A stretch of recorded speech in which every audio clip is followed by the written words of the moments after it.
आज नीना को ज़बरदस्त झटका लगा था। वो इतनी दुखी हो गई थी कि उसकी आंखों से अनलिमिटेड आंसू की धारा बहने लगी थी। तभी रजत ऑफिस से घर लौटे थे।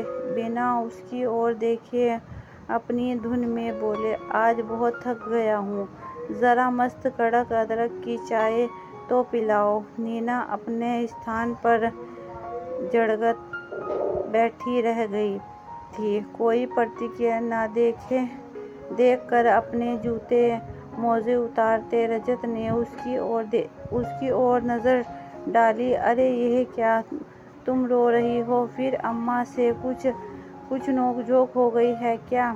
अरे बोलती क्यों नहीं, मैं कुछ पूछ रहा हूँ।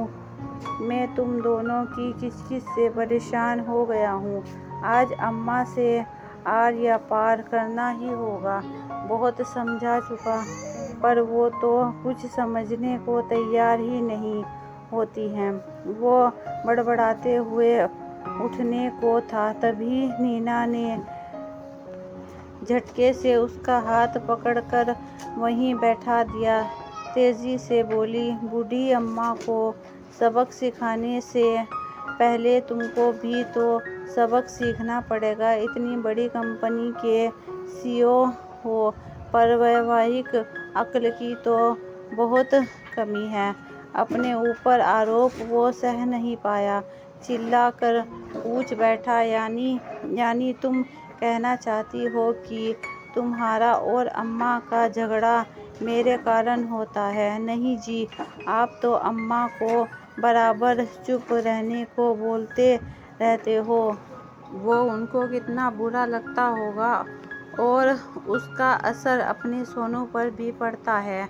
यह कभी सोचा है तुमने? रजत को याद आया, आज सुबह ही किसी बात पर अम्मा जी कुछ बोल रही थी और उसने उनको हमेशा की तरह अम्मा तुम तो चुप ही रहो कहकर फटकार दिया था। वो शर्मिंदा सा होकर बोला, हाँ तो इस बात से क्या मतलब है? मतलब है आज मैं सोनू को किसी बात के लिए रोकने टोकने लगी थी, उसने तुम्हारी ही टोन में मुझे जवाब दे मारा था। वो थूक निगलते हुए नीना की ओर अजीब निगाहों से देखने लगा था।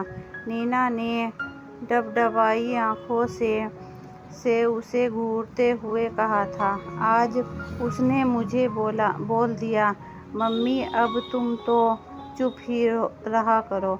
रजत गुस्से से सोनू को पुकारने लगा था। नीना ने पुनः बीच जवाब करते हुए कहा, अभी अम्मा जी को सुधारते हो, कभी बेटे को सुधारते हो।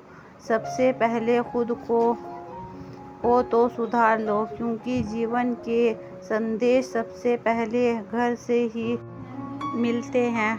अगर आपको हमारी कहानी पसंद आई हो तो लाइक कीजिए, शेयर कीजिए, सब्सक्राइब कीजिए ऐसी ही दूसरी कहानी के लिए और हमारी सपोर्ट कीजिए।